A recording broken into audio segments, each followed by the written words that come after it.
All right, music fans, welcome back. Harmless Me here talking real music in real time for real people just like you and just like me. We're in the Beatles shirt today, but I'm actually going to talk about the Monkees. Look, I know a lot of people just think the Monkees are a joke, and they were this band that was put together by, casting call, and they searched for people who had talent in show business almost more so than their musical skills. Good teeth in the case of Peter Tork, who apparently beat out Stephen Stills because Stephen Stills had lousy teeth. I'm pretty sure that's a true story. And Michael Nesmith, who had this hat that he used to wear, which apparently endeared him to the people who were trying to pick uh, decent people for this television project, which would have all of this music. This was brilliant, really. I mean, over the years, you read about how Michael Nesmith was upset. He didn't have control. Peter Tork wanted more control. They all wanted more control.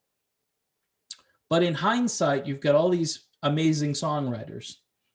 Jerry Goffin and Carole King, Neil Diamond, who was, on a hot streak himself, but he probably could have kept a couple of those songs for himself and had more hit songs with them. Boyce and Hart, who were doing great writing, and they were like a shadow band basically for the Monkees. But you had great production. You had really top-notch recordings, especially when you go back to that time period. The quality of the Monkees recordings for the mid-1960s and then moving forward, those records all still sound good. They still pop right at you today. But a lot of people will just dismiss it. It's bubblegum. It's prefab for, and this expression, by the way, was very popular back in the day, where they're just a prefabricated band. They're supposed to be like a poor man's version of the Beatles, an American version of the Beatles, even though you had one guy who was in it clearly from, Great Britain, and that was Davy Jones. And that was to give it maybe some gravitas and make it look like it was A Hard Day's Night. You had this guy who had this accent, and he sounded so cool. And then you had the madcap, zany, Groucho Marx style humor that was in the television show. So your rock critics come along and they say, this is just ridiculous. It's just for kids. It's for teenagers. And there's really no substance here. Yet you go back and you listen to things like Pleasant Valley Sunday and you go, wait a minute. This is a pretty interesting commentary on the culture at the time. It's not as if they weren't allowed to sing about certain things. Yeah, most of the music was feel good, Last Train to Clarksville, I'm a Believer. But if you dig into those albums, you're going to find that there are a lot of songs that address different topics that are kind of outside the bubblegum purview of the Monkees. My opinion on this, and I know it's the minority opinion, and I come from more of a good time rock and roll perspective when I do videos, because I don't think you have to be serious all the time, or you have to address cultural issues to be important and to get inducted into the Rock and Roll Hall of Fame. Chuck Berry, he was not addressing deep issues when he was singing his songs, which were groundbreaking, pioneering. You took a fun topic, you wrote a lyric, and then you put it to amazing guitar riffs. And that's what Chuck Berry did. And pretty much everybody who came later was influenced by him. You'll say that he got a lot of that from the blues and so forth, but he had to sort of rock and roll eyes it, if that's even a term. And what the Monkees did was they made the Beatles somewhat more acceptable to American audiences who may have found some of what the Beatles were up to at the time, because they were in the news an awful lot, and not all of it was good. There was a lot of controversy. For the Monkees, the controversy came later when they said, hey, we want control. And from a 20-something year old perspective, I got to tell you, in hindsight, that was the dumbest thing they could have said. And the reason I say that is because you had great producers, and I'm talking about both the music and the television show. You had great writers, again, the music, and you know, sometimes smart people do know better, but you're young, you're rebellious, you're singing these songs that you didn't write, and you're thinking to yourself, hey, I could do this. I could write songs, and my songs could be as big as these songs. But when you look back through the catalog, that's not really true. Michael Nesmith, you know, like Listen to the Band. I'm thinking of some of these songs that did get onto the television show. Peter Tork had the end theme to the show, which I think was one of the strongest songs of any of, you know, the band members as far as their writing goes and getting, you know, some airplay. But that was actually sung by Mickey Dolenz, but still a great song to sort of wrap up the television show. And hearing it now, the song really holds up well. I mean, you may say Peter Tork was a better looking version of Stephen Stills, but he had kind of that, you know, I'm not saying he played guitar like Stephen Stills. He kind of came from that background. So between, you know, Nesmith and Tork, you've got two quality musicians there. And then you've got Davy Jones, who's a great vocalist. You've got Mickey Dolenz, who's also a great vocalist. And then those guys picking up instruments and learning and working and adapting. All of that should just go in the good column. Like, yeah, those guys, they did a lot. They learned a lot, and they were inspired to be a quote unquote real rock band. The reason I think they should be considered for the Rock and Roll Hall of Fame is because, number one, this stuff is held up really well over time. Number two, you need talented individuals to put forth the type of catalog that they were basically given. And they did fill in gaps here and there, and they did sort of wrestle control away from the people who knew better. Now, to complete that thought, though, if that team was allowed to operate longer and those guys didn't crack up sooner, meaning that they just wanted to do their own thing and they wanted to get out of this, and, you know, who knows, that television show could have gone on for 10 years. We'll say 6 or 7 seasons maybe.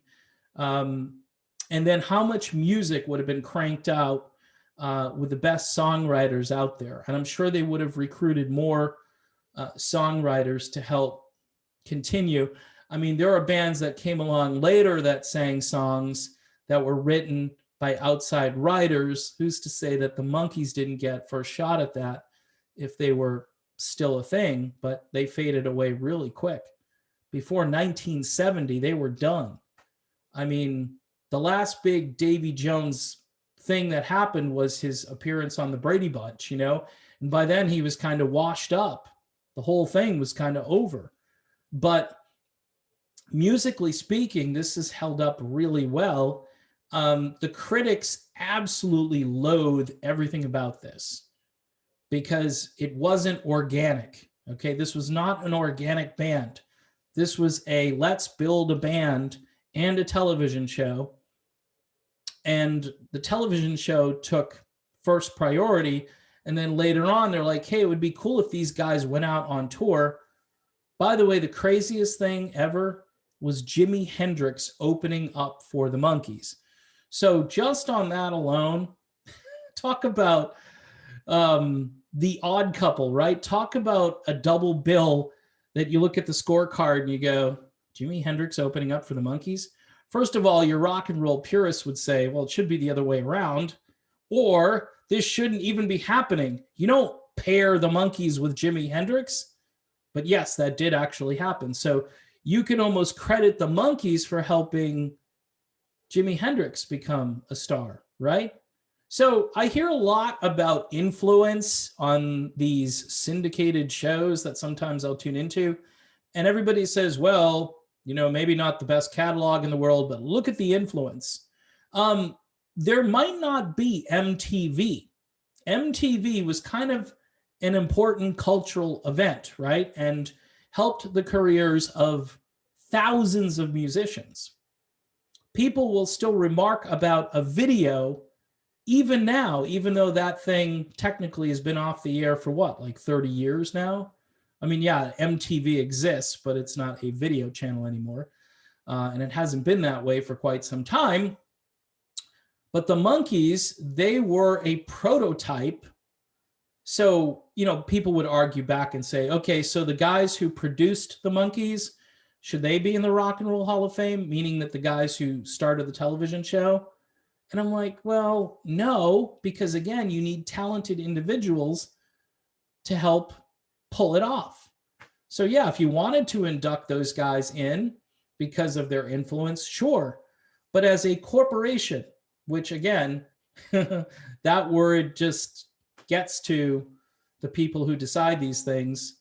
The corporation known as the Monkees, the band known as the Monkees, they ought to be in the Rock and Roll Hall of Fame. They just influenced so much, and they're still influencing today. And some of their music is still being played on your oldies stations or your, soft rock stations and so forth. And every time you hear one of those songs, you feel good. You feel better about life. And living in the year 2021 and then going back to listen to this rock and roll innocence and these songs that take you not only to a better time, but literally like a better place.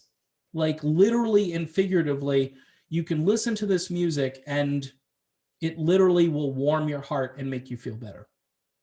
And I think that's important. I know it's not the criteria that the Hall of Fame or any rock critic will use, but, people vote with their wallet. They vote with their eyeballs in some cases. They vote with their clicks and their views, and they're interested still in this group. I mean, 50 plus years of this band, and people still talk about them. And you still got two guys surviving, Nesmith, obviously, and Dolenz. We lost Peter Tork a couple of years ago, and all these tributes were coming out about Peter Tork, and I'm like, okay, where you guys been? This is a great musician. This is a good guy. I had the opportunity to meet him in person, and it left an impression on me. He was just like you and I, a decent guy. He had his own views on certain topics I wouldn't agree with, but I like Peter Tork. Davy Jones, just, before other heartthrob rock and roll stars and so forth. I mean, he actually invented, I know this is kind of goofy, but if you watch the way Davy Jones dances, and then you watch the way Axl Rose dances, you're gonna see some similarities. It's kind of interesting. If you go, you gotta watch certain videos to catch it, but there's no question that Axl Rose got a couple of his moves from Davy Jones. Again, you don't put the Monkees and Guns N' Roses in the same sentence normally, but I just did. Okay? It's entertainment, folks. Rock and roll is entertainment. And a lot of the stuff that the Rock and Roll Hall of Fame wants you to like isn't very entertaining. It may be technically savvy. It may be interesting to those who are, trying to be countercultural or whatever it is that they think they think something should be considered as a good thing because it goes against what people like. That's seriously, you start to think every year, they're just trying to put stuff in that nobody likes. People like the Monkees, therefore the Monkees will never be in the Rock and Roll Hall of Fame. And then the secondary argument, well, they weren't a real band. But the third argument, this argument about influence, you wouldn't have MTV probably without the Monkees. And then the Monkees infiltrated MTV in 1985. And then the whole thing blew up all over again. People wanted to see these guys. People who weren't even alive when that show aired back in 1966, I think it was, when it first went on the air.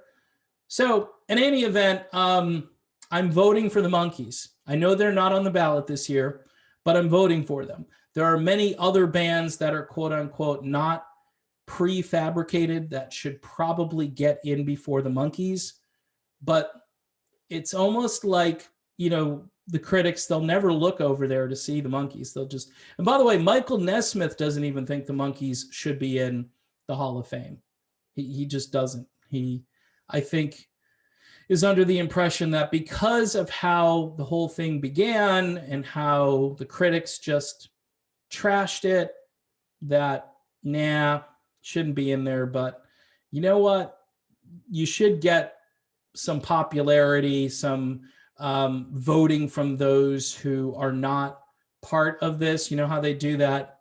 You can vote for these people and then we'll consider that, we'll put that into the mix. Well, one of these years they should just put them in there and see how many votes they get. Just because the people should have a say about who gets into the Rock and Roll Hall of Fame. Anyway, that's my spiel on the Monkees. They are a guilty pleasure band of mine. Every so often, I'll binge on the Monkees and I'll realize how great my childhood was. And I'll forget some of the crap that's going on in the world today. And I think that in and of itself should be a reason to consider the Monkees for the Rock and Roll Hall of Fame.